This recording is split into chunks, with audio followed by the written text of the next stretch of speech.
Side खबरों के लिए सब्सक्राइब करें फ्लेम मीडिया और उसके बाद बेल आइकन को प्रेस करें ताकि सबसे पहले आपको मिले एक्सक्लूसिव खबरें।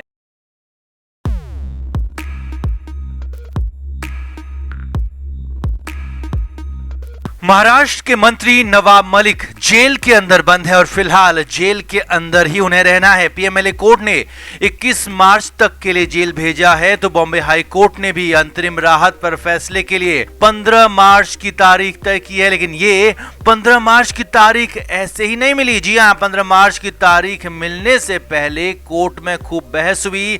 दोनों तरफ से वकीलों ने जबरदस्त दलीलें रखी, खूब हंगामा हुआ। खुद कोर्ट को कहना पड़ा कि ऐसी बहसों से, ऐसी दलीलों से कोर्ट का भी ज्ञान बढ़ता है। और यहां तक कि सरकारी वकील अनिल सिंह की तारीफ तक कर दी। तो नवाब मलिक पर फैसले से पहले कोर्ट में क्या हुआ, क्यों आगे आरडीएक्स का नाम क्यों कर दी कोर्ट ने वकील की तारीफ, और नवाब मलिक के वकील अमित देसाई की दलीलों में कितना दम है, सब कुछ आपको बताते हैं। आप इस वीडियो को शेयर करें और कमेंट करके अपनी राय जरूर दें कि क्या नवाब मलिक को 15 मार्च को राहत मिल पाएगी या नहीं, कमेंट जरूर करें।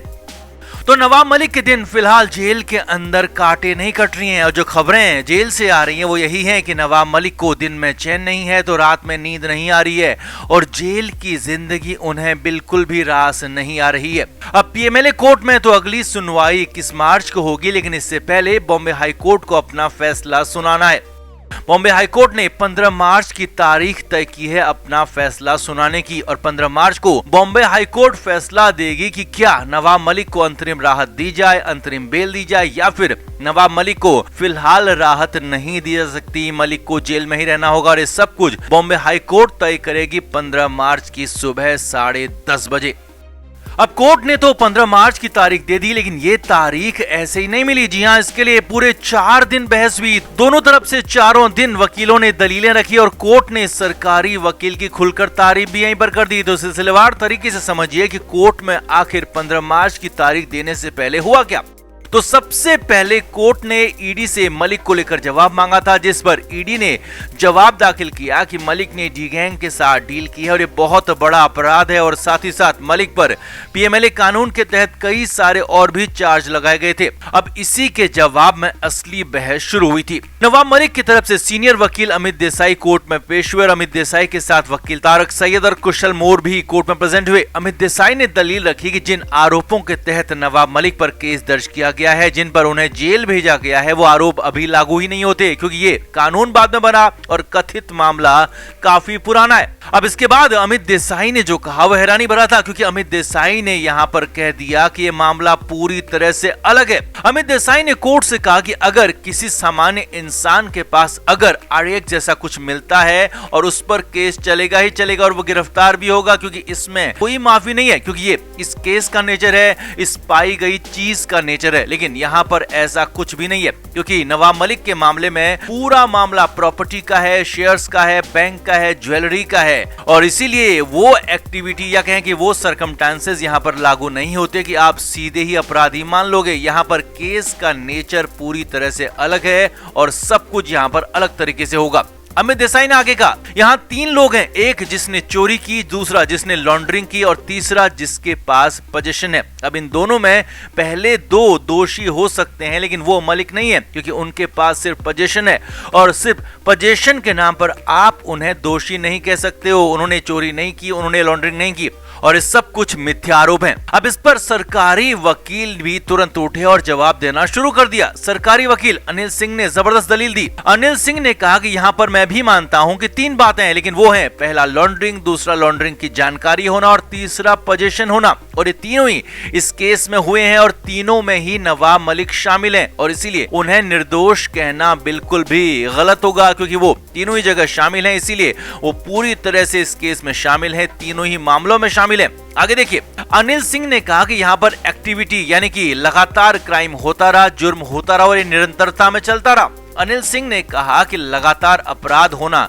यही दिखाता है कि ये एक सोची समझी रणनीति के तहत हुआ और ये राहत या फिर अपील की याचिका पूरी तरह से बनती ही नहीं है, इसे खारिज किया जाना चाहिए, क्योंकि ये अपराध लगातार होता रहा, एक बार नहीं हुआ बल्कि हुआ, होता रहा, होता ही रहा और इसीलिए इसको पूरी तरह से अलग माना जाए और ये याचिका पूरी तरह से खारिज करने लायक है। अब यहां पर कोर्ट ने दोनों ही वकीलों को पूरी तरह से सुना, दोनों ही वकीलों की जमकर दलीलों को सुना, सरकारी वकील की यहां पर तारीफ कर दी। कोर्ट ने अनिल सिंह से कहा कि हमें भी ऐसी बहसों, ऐसी दलीलों से बहुत ज्यादा ज्ञान मिलता है और कोर्ट भी इससे फायदेमंद रहती है। अब इसके बाद कोर्ट को 10 मिनट के लिए रोका गया, 10 मिनट का ब्रेक लिया गया। उम्मीद थी कि कोर्ट तुरंत ही 10 मिनट बाद फैसला दे देगी, एक ऑपरेटिव फैसला यहां पर आ सकता है और जो भी होगा ऑर्डर सामने आ जाएगा। मगर जब 10 मिनट बाद कोर्ट फिर से शुरू हुई तो कोर्ट ने फैसले को मंगलवार यानी कि 15 मार्च तक के लिए टाल दिया और इसकी सबसे बड़ी वजह थी इस केस का बहुत ज्यादा कॉम्प्लेक्स होना, क्योंकि इसमें आरडीएक्स तक का जिक्र हो गया था, पोजीशन की बात हुई थी और भी बहुत कुछ। और 15 मार्च का फैसला देने से पहले कोर्ट में खूब जबरदस्त हंगामा हुआ। अब करीब 3 से 4 दिन बाद ये फैसला आना है जिसमें कोर्ट पूरी तरह से समझेगी, पूरा कोर्ट में जो दलीलें आई उसे समझा जाएगा और उसके बाद पूरा फैसला लिखा जाएगा। हालांकि हो सकता है कि सुबह सुबह एक ऑपरेटिव फैसला आ जाए और उसके बाद बाकी का पूरा फैसला कोर्ट का आए। अब हालांकि नवाब मलिक के वकीलों को यहां पर, मलिक के खेमे को यहां पर पूरी उम्मीद है कि उन्हें राहत जरूर मिलेगी, नवाब मलिक जेल से बाहर आएंगे। लेकिन ईडी को, सरकारी वकील को पूरा भरोसा है कि उनकी दलीलें काम करेंगी। नवाब मलिक को जेल से बाहर आने की राहत यहां तो क्या आगे भी नहीं मिलेगी। तो आपका क्या मानना है, कोर्ट की तरफ से क्या हो सकता है फैसला? दलीलों को सुनने के बाद आप क्या कहेंगे? कमेंट करके आप भी जरूर बताएं, वीडियो को शेयर भी करें। नवाब मलिक को 7 मार्च को मुंबई के आर्थर रोड जेल में शिफ्ट किया गया था। मलिक को अभी फिलहाल 14 दिन की जुडिशियल कस्टडी में भेजा गया। उसके पहले 4 दिन हो चुके हैं। हालांकि अब इस दौरान आफत कम होने के बजाय लगातार बढ़ रही है, क्योंकि स्पेशल कोर्ट से कोई राहत नहीं मिली। उल्टा कोर्ट ने प्राइमरी तौर पर नवाब मलिक को गुनहगार तक मान लिया। वहीं बॉम्बे हाई कोर्ट से भी राहत की कोई खबर नहीं है और आगे तो शनिवार इतवार है, लिहाजा कोर्ट नहीं चलेगी तो राहत मिलने की उम्मीद वैसे भी नहीं है। लेकिन इस बीच सबसे बड़ी आफत नवाब मलिक पर तब आ गई जब प्रधानमंत्री मोदी ने नवाब मलिक पर बयान दे डाला। जी हां, ऐसा पहली बार हुआ कि नवाब मलिक पर पीएम मोदी बोले, खुलकर बोले, बहुत कुछ बोले। अब वकील ने कैसे जेल पहुंचकर नवाब मलिक की बेचैनी बढ़ाई, लेकिन पहले ये देखिए कि मोदी ने कहा क्या। तो असल में यूपी चुनाव में बीजेपी को बड़ा बहुमत मिला है और एक बार फिर से यूपी में बीजेपी की सरकार बन रही है। यूपी नहीं बल्कि 3 अन्य राज्यों में भी बीजेपी को जीत मिली और इस जीत के बाद पीएम मोदी बीजेपी के दफ्तर पहुंचे और यहीं पर नवाब मलिक को लेकर बहुत कुछ कह दिया। मोदी ने हालांकि नवाब मलिक का नाम नहीं लिया, लेकिन साफ शब्दों में नवाब मलिक का जिक्र किया।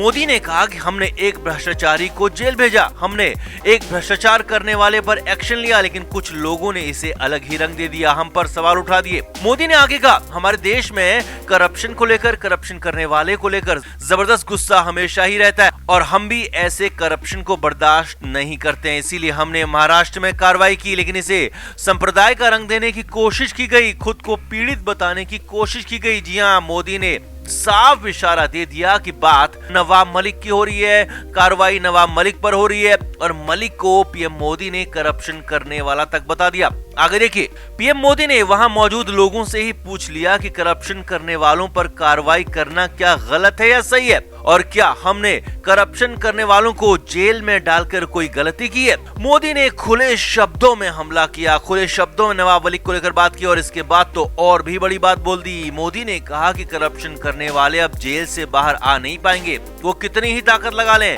लेकिन देश का कानून उन्हें जेल से बाहर आने नहीं देगा। Flame media report.